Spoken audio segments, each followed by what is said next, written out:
Okay. Woohoo! Hi, Hi, Ancla. Meg. What's up? Happy New Year. Happy New Year to you as well. Happy New Year to your viewers.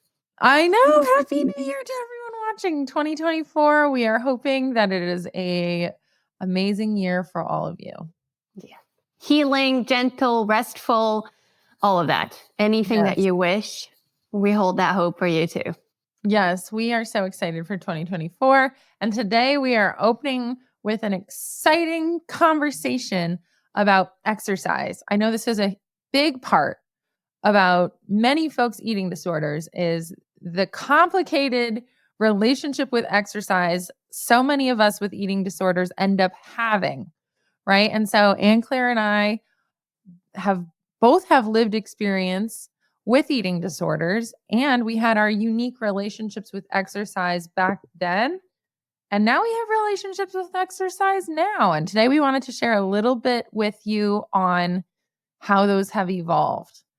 So It's a pretty timely conversation considering it's January, and I feel like movement is one of those themes, when people set resolutions and goals for the year and whatever. So in case you've been bombarded with conversations or opinions on movement goals and exercise, hopefully the conversation will help you sort of anchor in other options, let's say. Yes.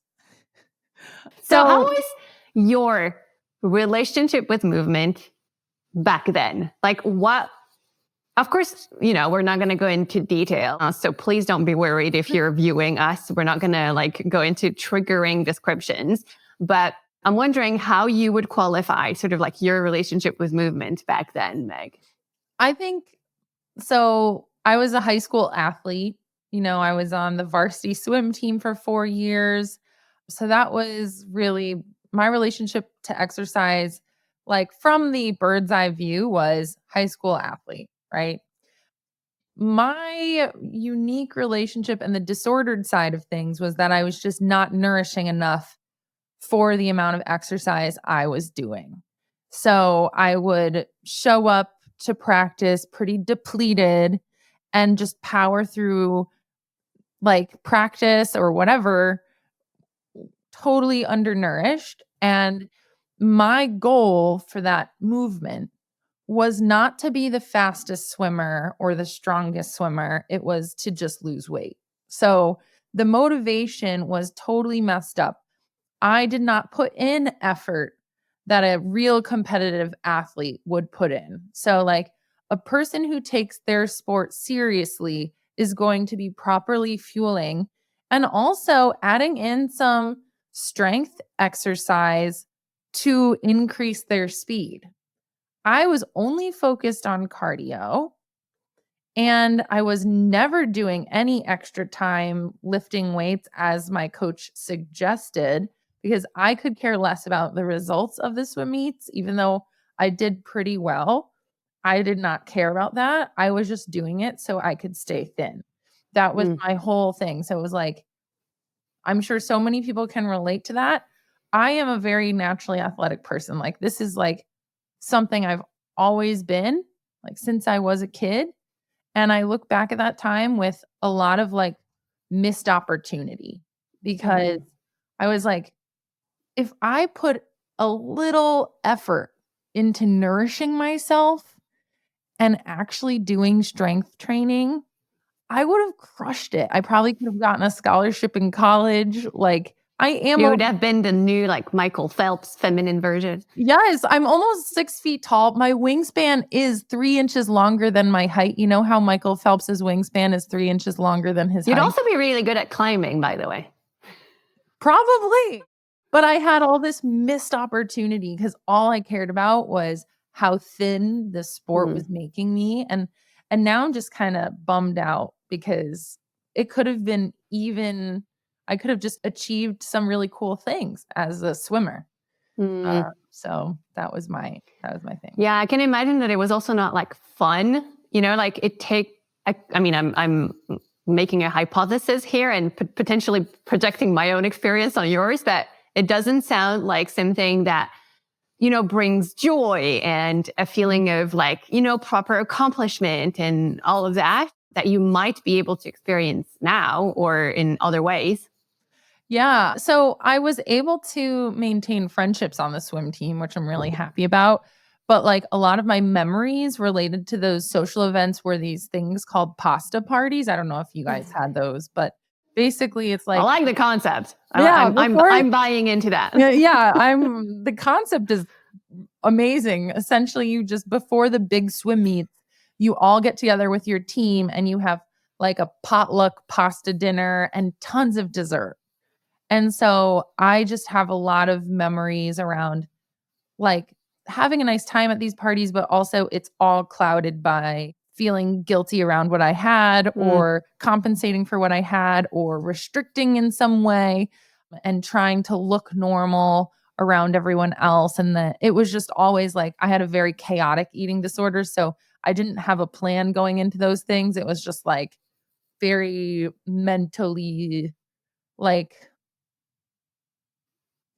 I don't know, like it was just a clunky mental load to take on and a stressful mental load.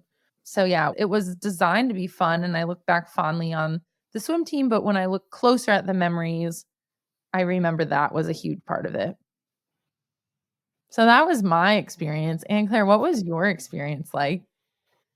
I feel like there were like chapters or like different books or whatever. So when we were pretty young, my parents signed us up to quite a few different like sports practices. I like to like sort of like jokingly say that my parents' strategy was like, let's get the kids as tired as possible so that they just go to bed when they're back home after. But so we were pretty active kids from the get-go. And I remember like the first moment where my relationship with movement shifted was my body started changing and my body started like changing pretty early on. I mean, if anyone knows me in real life, I'm pretty short, but at the time I was one of the tallest kids. Like I developed my feminine shapes like pretty early on. I got my period pretty early on. And that meant that my body was different faster than other kids' is. And I used to do rhythmic gymnastics. So you would wear like, those teeny tiny leotards. And it ended up making me feel so uncomfortable because of the way that other people were looking at me and sort of reflecting back on me that my body was changing faster than others like of a similar age, that I actually decided not to join into like that 1 year's like sort of like gala competition thing. Aww. And instead of having like a super comprehensive, like understanding, rather like coach, I got yelled at from the other side of the room for saying that I was not going to attend. And so I was just like, I was heartbroken really, because these were my people. Like I had been doing that for years. Like I started when I was like 6. And by that time I was like 13. And it was really like my group, like my group of like female friends. And I just felt like I didn't belong anymore. So I literally just stopped going after that season ended. I never went back. And that sort of started the rupture with movement because I had this other practice and then I hurt myself. And so I couldn't go. And then that's when, when I was a teen, that's when my relationship with movement shifted to being like, I need to, move in a certain way for a certain amount of time. And I would check like, how many calories do you spend when you do this kind of a move? And so how many times do I need to go up and down the stairs? How many times do I have to do like crunches or whatever? And it started like, that was really, really not so great. And that's also the sort of first time that I took on dieting, like hard, like I really went for it. And so obviously you're not supposed to like try to move a lot and not feel that movement. Like that doesn't work. So that kind of shifted then. And I was sort of like that sort of, I don't know how to explain this, but when I look back now at my like sort of personal history, there's like that sort of was a breaking point. And then it feels like it sort of stayed and I bumbled, around for a good few years. And when I was a young adult and basically I feel like my soul fractured even more. And I went back even more like to dieting, restricting. Movement just like hit me like a truck. I had a very disordered relationship with the gym, basically. Because that's the thing. Like, I feel like my experience when I was like much younger just made me feel like I can never be in a group. Like, I can't be in like with other people because someone's going to tell me off. Someone's going to look at me in a certain way. Like, I feel like I was just so scarred from it that I was just like, I'll just do fitness. And I remember being that sad human that showed up when the fitness would open, when there's no one else in the fitness area. That's a sign to an extent. I'm sure there are people who can do that in a very like healthy kind of way, but I was not in a healthy state. I was like not fueling that movement at all. I was focused on one thing, and that was how many calories is the machine telling me that I spent. That was the only thing I was focused on. That's it.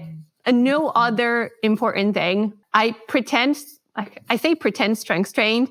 I was trying to do some other moves, but one, like if you're not fueling, your body goes like me, like quite fast. And also, surprise, surprise, I didn't get that much stronger, which like if you're not fueling your body, how is your body supposed to be like, yes, let's have more muscles and power? Like that doesn't happen. So I feel like I had these like two sort of like big fractures, like seasons of my, disordered patterns and then full-blown eating disorder. And I don't want to go again, like in too much details in terms of like what and how much and whatever, but it was not good. It was really not good. Oh, and then, sorry, I'm just like continuing. But then I remember that when my therapist challenged me on the gym thing, then I replaced that with walking. And I was like, I'd stopped going to the gym. Oh, classic.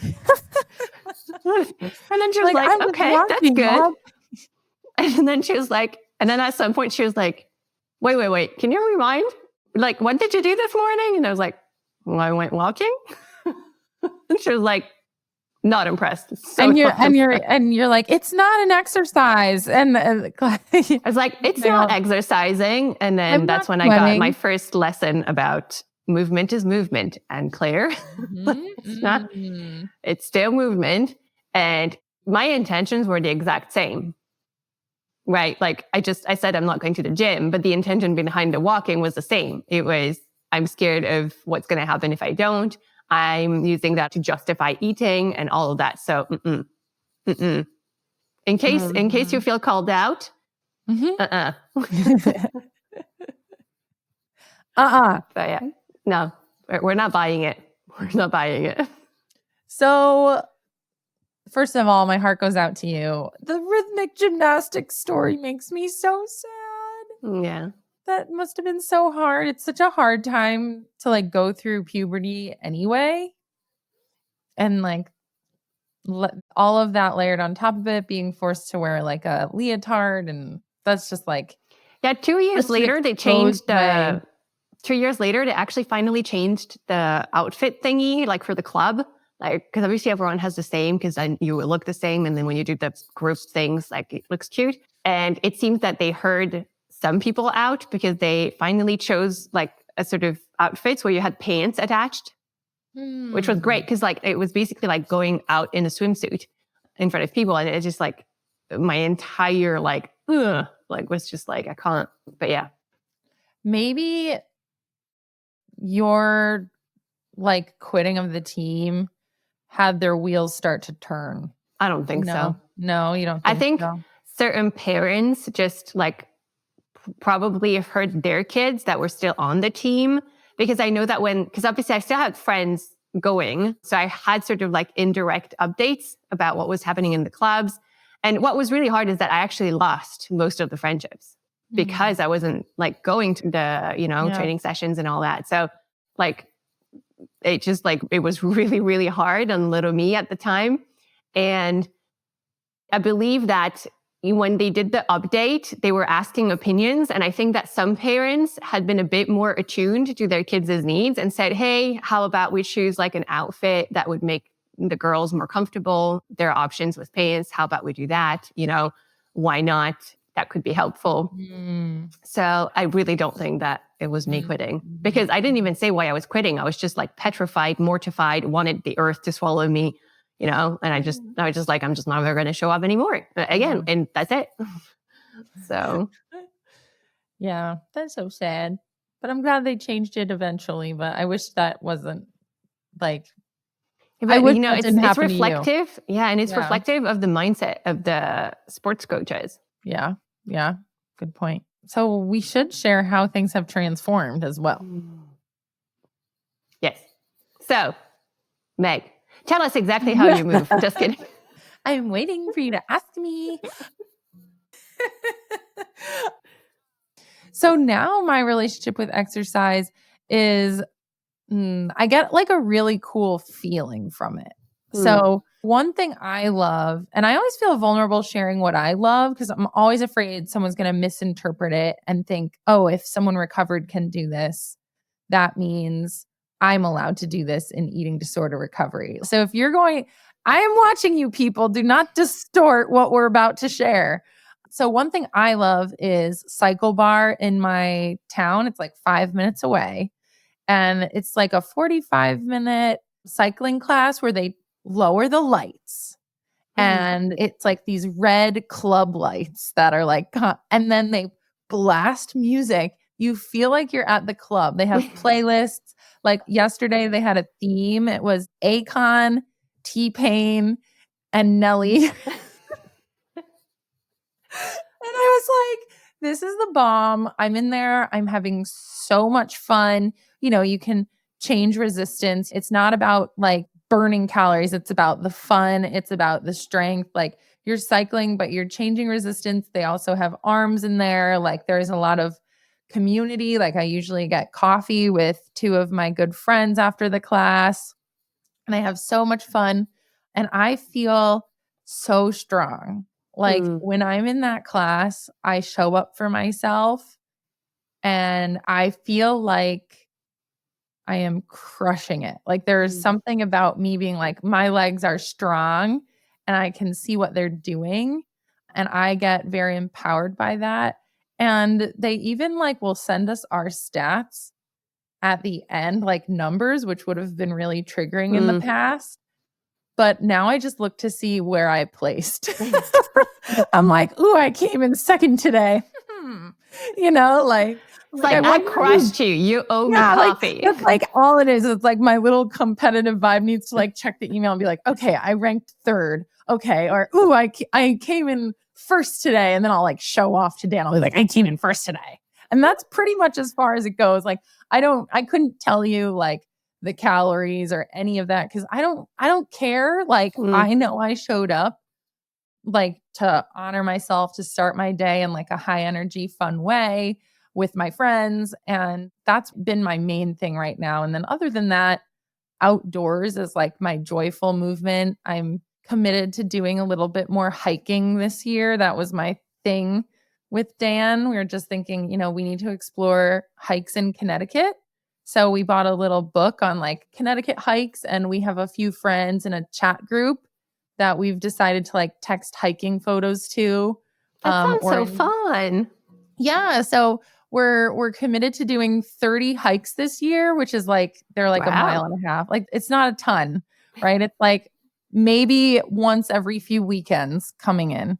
And our friends together, we're going to just commit to texting each other, like if people are free, asking if they want to come, and then sending photos of the hike to the people who couldn't make it. So that's the goal. I mean, the numbers, we're not even going to be super strict with that. It's just like an intention kind of a thing. Yeah. Which I'm so excited about because I love the outdoors. And since I moved from Denver, I've been missing it. Like I haven't been doing much outdoorsy stuff. So we're like, let's take advantage of the nature right here and bring our dogs and our babies. Like everyone has like a toddler. Like these are very low key hikes. I love so many things that you just said and I love your introduction as well, because it is so true, right? Like we are recovered from our eating disorder, which includes like a very neutral relationship with movement and a very relaxed relationship with movement. And so, you know, what we have the quote unquote luxury and freedom to choose right now, we can because we challenged by not doing for a certain amount of time. It's the same with the goal, right? Like, not only are you like, I love how you mentioned it, like, oh, we have this goal, but also we'll see, because sometimes having a goal is the thing that helps you move forward. Same thing in recovery, by the way. I mean, we set goals weekly with our clients because having sort of something that is quite like specific enough can help you sort of, get into gear and remind you of something that you chose because you knew it was in alignment with how you want to feel and how you want to be and stuff. And that's really what it sounds like, right? It's like, oh, I miss the outdoors, And that's also something that you surely had to work on, right? Like make sure that when you set goals or maybe even not set goals for a very long time, right? In order to come back to that in a way that was very free and very flexible and very relaxed. So yeah, I don't know. There's so much that you said that I loved, really. Thank you. Yeah, I'm really excited about this like little hiking goal that my friends have. And it's really about the social piece as well. Like I have these friends who we all care about getting outside. It's been something we all love and we all love each other. So like, I love that after we went on a little stroll, I mean, we went on like a very gentle stroll around a pond with 2 toddlers and my dog who is not really leash trained. So he acts like a toddler. He sniffs everything. Like, this is joyful movement. There is nothing competitive about this.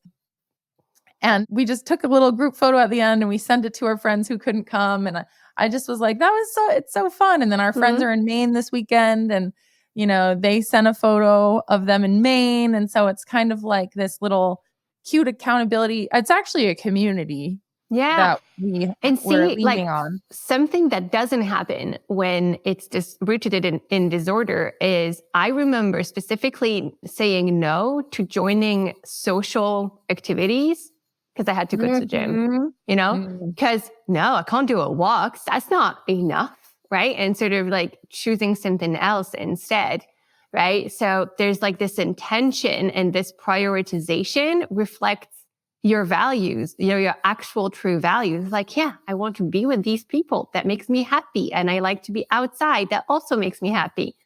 And that's fundamentally not the case when our movement is disordered, right? And driven by numbers or, what our body's supposed to look like at the end of it or whatever, right? Yeah, that's such a good point because if I was stuck in my disorder, I probably would have said yes to the hike, but then I would have felt like I had to go to the gym after, right? Or you have to be strict and get your idea of what exercise should be out of the way to please the eating disorder. Yeah. Like, I think now it's just like, oh, cool. We got a little movement in. We enjoyed each other's time and we got some cool views of like Connecticut nature. So I don't know. It's been really nice. But yeah, it's been fun to see how it's transformed. I was not really dedicated to any sort of like higher intensity movement for a long time after like during COVID and like during like even before that, like I would go to the gym a little, but I'm loving cycle bar too. It is like my favorite thing. It is so me. Like if you know my personality, at 8 a.m. I am so down to go low key clubbing with a group of people on a bike. I can totally imagine you doing that. I know so many people would be like, that sounds like torture. And I'm like, that sounds like the coolest thing ever. So, and that's how we know, right? Is when it's just like, it brings us so much joy and just like, excitement. Yeah. Oh, it's so fun. I can't wait. I look forward to going.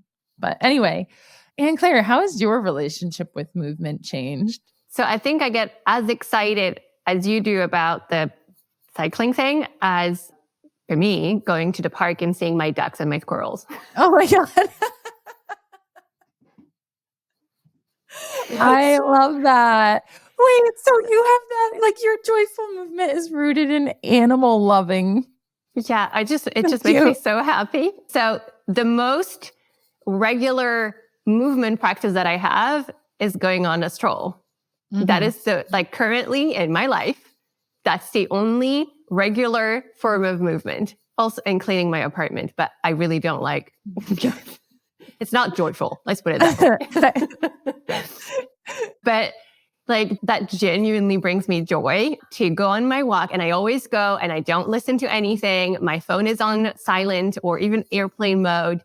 And it will just get me so excited to go say hi to my ducks. They're not obviously my ducks. They're in the pond of the park, but I just pretend like they're mine. Do they have names? Do you name them?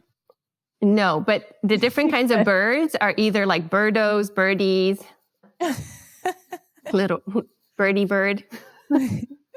I don't know the names of birds. It depends on their size and their character. So crows are birdos. Yeah, you don't need to know more because everyone's going to think I'm completely bonkers crazy. And I love spotting squirrels. It just makes my day, like when I see a squirrel. And I have to be very mindful when I walk to spot them, because the best way to spot them actually is to hear them, either because they're chomping on nuts and you can hear a little like, and it's so cute, or because they're jumping in the trees and then you can hear like the branches and the leaves, if there are leaves on the trees, move. And so it really taught me, like this connection to nature really taught me to actually mindfully walk. And it just makes me so happy, like so happy. Like I genuinely feel like I had to explain this to someone not so long ago. It's like, I genuinely feel like when I go to the park, I'm held by nature. Like I'm held by the trees. Like I feel like I'm in a conversation with the trees. I know it's going to make me sound completely like woo woo, but I just like, it really like fills me with like this, I don't know. It's just like, it feels so good. So that is my most regular form of movement, is just going on a stroll. It's also good for my mental health because obviously, as it is the case for you, we work from home a lot at the time. And so I know that that means that I go out of my apartment, and that's very good for mental health and stress. And, you know, simply having a start and an end to the day can be quite nice to have like that as an option. So I quite like that in the mornings. But that's just because, you know, it's a routine that works in my life. Would have been absolutely not okay in the past, as I've mentioned before. Walking was not like done in a mindful way. I would like the pace was not the same. My mindset was not the same. I was always multitasking. I was always listening to something, learning by, because I mean, why would I waste time? Right? Like it was just ridiculous. And now I'm just like going and literally bathing in nature. So I do sometimes do other forms of movement, and that is extremely seasonal. So, you know, last year I had a gym membership, and then I stopped my gym membership because my ankle was a bit like injured and not feeling so great. So I was like, I'm not going to pay for it. I'm certainly not going to go when that's clearly not what my body needs. So just canceled it. No emotions. Just being like, not the thing for now. I might go back someday. I don't know. But it's just so different. Like I don't know, like it's helping me breathe better instead of being something that is stressful. So yeah, that's what movement is rooted in. And if I'm being fully honest, the hardest is when your body quits on you, or like when you're hurt or when something isn't accessible anymore, because that always brings up feelings about bodies, because it is like hard. And so if anyone's like, yeah, I don't even have the luxury of doing that because my body doesn't allow me to do that, like I really want it to be like abundantly clear that that makes it extra hard. Like we're lucky to be able to do so much movement and stuff. Because the few times that life threw me a curveball, I found myself be like quite annoyed, but not at all linked to food, right? It was rather being like, oh, this is uncomfortable, like being in pain more, or like being challenged in terms of having a practice that is good for your mental health and not being able to do it, and realizing, I have to be flexible. I have to find something else. And thank God I have a yoga and like meditation and journaling. But yeah, like I just wanted to say that because I know that can really add an extra layer for some, and it definitely makes it more complex. But, you know, like if I had to sort of like summarize and wrap it up, I would say that fundamentally what changed is the rigidity is non-existent, and now it's very much flexible. Yes. Like there's maybe a routine, but even a routine is very flexible, right? My intention fundamentally different. Like it used to be focused so much on like what my body was supposed to look like and how many calories I could like spend or whatever. And now it's just like, how do I want to feel? Does this work for me in my day? Does that fit my schedule? How much time do I have? Right? It's very like, it's so different. And those are sort of like the two pieces where I can really see the biggest impact. And that is why, especially with the intention piece, it's so like not linked anymore to anything sort of food related or even my value as a human. Yeah. Yeah. I love that you emphasize the flexibility because I feel like that's one of the strongest indicators that your movement is disordered is when you become totally rigid with everything and you feel guilty when you can't do something or you feel like you can't eat because you didn't move that day, and even just like you highlighting that canceling your gym membership was like a really neutral, chill experience. Like someone with a really disordered relationship with food, that might be really panicking, like a panicky thing, or maybe they would go to the gym and continue to re-injure themselves. I did that. Yeah, exactly. Like I've seen it. So I think I love what you shared because it also shows like your values. And I think that's the coolest thing about this conversation is like how things have transformed are also kind of amplifying our values, or our values are amplified in our choices. Like your connection to nature and mindfulness is really important. And also, I know slowing down for you because you have such a busy work schedule is important. And like taking a mindful walk is something I know that is aligned with both of those things. So it's just such a beautiful, fun conversation for us to explore. Yeah, I loved it. And I love it that we're not going to lie. Someone just asked us that question and we totally decided it was going to be a topic. So we really appreciate that question because I really liked this conversation. I enjoyed it a lot. And hopefully our viewers have picked up on a few either red flags or pointers when it comes to where you might be and what you might, in case, I'm like, hopefully it's helpful to see what it could be in the future for you as well. Mm-hmm. It's really possible, right? Like shifting our relationship with movement is really possible. We know movement can be healthy for our body and our mind. Can be. Insisting on can. So yeah, I just wanted to send a big hug to Meg and to our viewers. I love that. And because we're wrapping this up and because of the time of year it is, I did want to also share that on January 18th, we're opening the doors to the Recovery Collective. So please head on over to our website, which is linked on the show notes here, and it's on our YouTube page. Please go check that out. You will get access to Anne-Claire and I live several occasions throughout every single month. So we'd love to meet you in person. We love seeing different YouTube followers join.